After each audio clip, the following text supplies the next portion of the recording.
নমস্কার, আমি ডক্টর কল্যাণ Kumar Bhowmik, consultant physician. আজকে আপনাদের মাঝে আলোচনা করতে এলাম অ্যাকিউট প্যানক্রিয়াটাইটিস নিয়ে। প্যানক্রিয়াটাইটিসকে আমরা দুটো ভাগে ভাগ করতে পারি, একটা হচ্ছে অ্যাকিউট প্যানক্রিয়াটাইটিস এবং ক্রনিক প্যানক্রিয়াটাইটিস।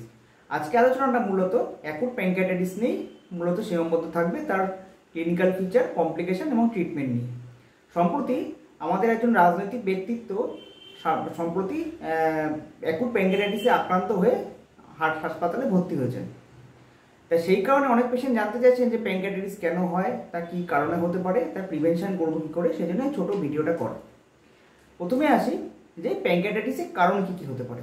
মূলত অ্যাকিউট প্যানক্রিয়াটাইটিস মূলত 5-6টি কারণে অ্যাকিউট প্যানক্রিয়াটাইটিস হতে পারে। প্রথমে যেটা সবচেয়ে বড় কারণ হচ্ছে গলব্লাডারে স্টোন থাকলে, ইনক্লুডিং মাইক্রোলিথিয়াসিস, মানে খুব ছোটো ছোটো স্টোন থাকলেও কিন্তু গলব্লাডারে থাকলে সেটা কিন্তু অ্যাকিউট প্যানক্রিয়াটাইটিস হতে পারে। সেকেন্ড কজ হচ্ছে অ্যালকোহলিজম। অ্যাকিউট এবং ক্রনিক অ্যালকোহলিকদের অ্যাকিউট প্যানক্রিয়াটাইটিস হতে পারে। 3 নম্বর পয়েন্ট হচ্ছে ট্রাইগ্লিসারাইড যদি বেশি থাকে, হাইপার ট্রাইগ্লিসারাইডেমিয়া। যদি ট্রাইগ্লিসারাইড লেভেল যদি ব্লাডে 500-র বেশি থাকে তাহলে পেশেন্টের কিন্তু প্যানক্রিয়াটাইটিস হওয়ার চান্স বেড়ে যায়। 4 নম্বর পয়েন্ট হচ্ছে প্যানক্রিয়াসে যদি কোনো অ্যানোমালি থাকে, মানে কোনো ত্রুটি থাকে, যেমন প্যানক্রিয়াটিক ডিভিশন।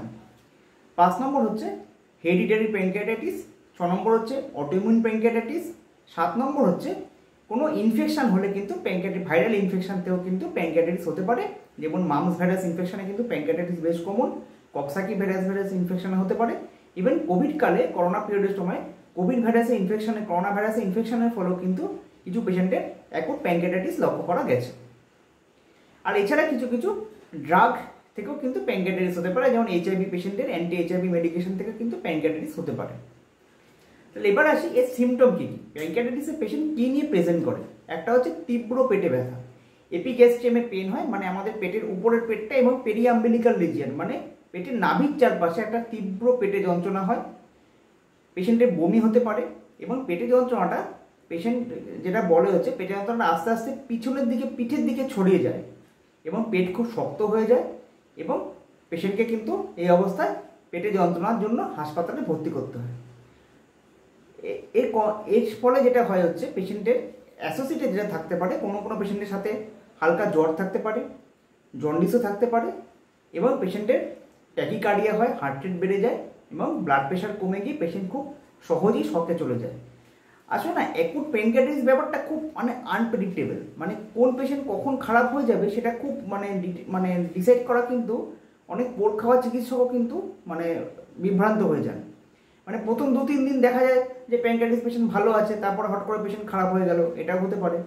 মানে অনেক পেশেন্ট দেখা যায় প্রথম 2-3 দিন পেশেন্টকে নীল পার মাউথ রাখলাম, একটু ইন্ট্রাভেনাস ফ্লুইড থেরাপি দেওয়ার ফলে কিন্তু অনেক পেশেন্ট ঠিক হয়ে যায়। তবে কোন পেশেন্ট কতটা খারাপ হবে প্যানক্রিয়াটাইটিস সেটা কিন্তু আমরা ডিটারমাইন করি আমরা সিটি স্ক্যানের মাধ্যমে। যদিও প্রথম 24 ঘন্টার মধ্যে সিটি স্ক্যান করলে কিছু বোঝা যায় না, 48 থেকে 72 ঘন্টা পরে আমরা contrast enhance CT scan abdomen করলে প্যানক্রিয়াসের একটা সিটি স্ক্যানের সিভিয়ারিটি ইন্ডেক্স আছে, সেই সিভিয়ারিটি ইন্ডেক্স দেখে আমরা বুঝতে পারি যে প্যানক্রিয়াটাইটিসের তীব্রতাটা কত হয়েছে, এটা মাইল্ড হচ্ছে, মডারেট হচ্ছে না সিভিয়ার হচ্ছে। তাহলে এবার আসি যে সিভিয়ার অ্যাকিউট প্যানক্রিয়াটাইটিসের রিস্ক ফ্যাক্টরগুলো কী কী। যাদের কিনা এজ মোর দেন 60 ইয়ার্স, 60 বছরের বেশি বয়স্ক পেশেন্ট, যারা ওবেস পেশেন্ট, যাদের বডি মাস ইন্ডেক্স 30-এর বেশি এবং যাদের কোনো অ্যাসোসিয়েটেড কোমরবিডিটি আছে, এইসব পেশেন্ট কিন্তু সিভিয়ার প্যানক্রিয়াটাইটিস হলে পরে সিভিয়ার অ্যাকিউট প্যানক্রিয়াটাইটিস হওয়ার খুব চান্স বেশি।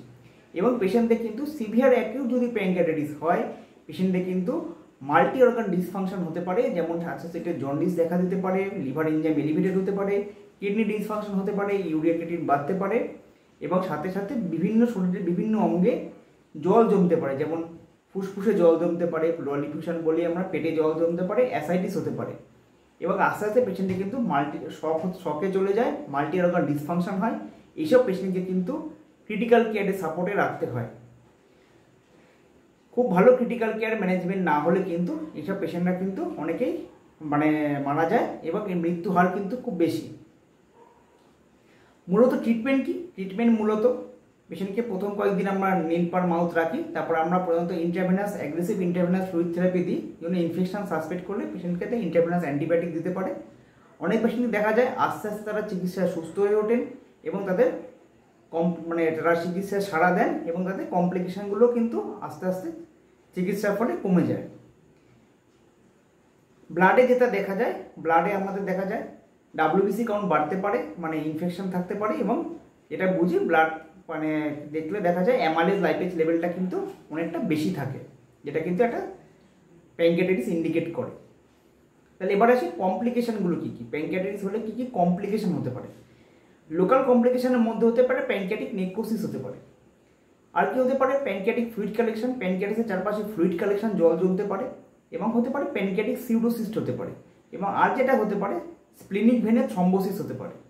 আর সিস্টেমিক কমপ্লিকেশনের মধ্যে multi organ failure, acute respiratory distress syndrome, shock, এবং বিভিন্ন অঙ্গে জল জমা মানে মানে প্লুরাল ডিফিউশন, অ্যাসাইটিস, এগুলো কিন্তু তার কমপ্লিকেশনের মধ্যে পড়ে।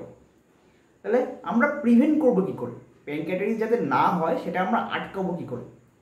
মূল কারণ কয়েকটা যেগুলো আপনার হাতে আছে, যে কারণগুলো আপনি আটকাতে পারেন সেগুলোকে দিয়ে আপনাকে আটকাতে হবে। এক হতে পারে মদ্যপান একদম ত্যাগ করতে হবে, অ্যালকোহল একেবারেই খাবেন না, কারণ অ্যালকোহল একটা second most common cause of pancreatitis. কোনো পেশেন্টে যদি গলব্লাডারে স্টোন থাকে, কাল বিলম্ব না করে সার্জেনকে দেখিয়ে সেটা অপারেশন করে নিতে হবে। 3 নম্বর পয়েন্ট হচ্ছে আর সুস্থ একটা সবল জীবনযাপন করতে হবে, যাতে আমার কোনো ইনফেকশান যাতে সহজে আমার না হয়। আর কিছু কিছু কারণ যেমন অটোইমিউন প্যানক্রিয়াটাইটিস, আপনার ড্রাগ ইনডিউসড প্যানক্রিয়াটাইটিস বা প্যানক্রিয়াটিক ডিভিশন, এসব থেকে যদি প্যানক্রিয়াটাইটিস হয় সেগুলো কিন্তু আপনার হাতে নেই, সেটা কিছু করার নেই, সেটা হলে তার চিকিৎসা করতে হবে। তাহলে বোঝা গেল মোটামুটি যে প্যানক্রিয়াটাইটিসের ক্লিনিক্যাল ফিচার কী কী, কী কী সমস্যা হতে পারে, তার ট্রিটমেন্ট কী। তাহলে আজ এই পর্যন্তই থাক, নমস্কার।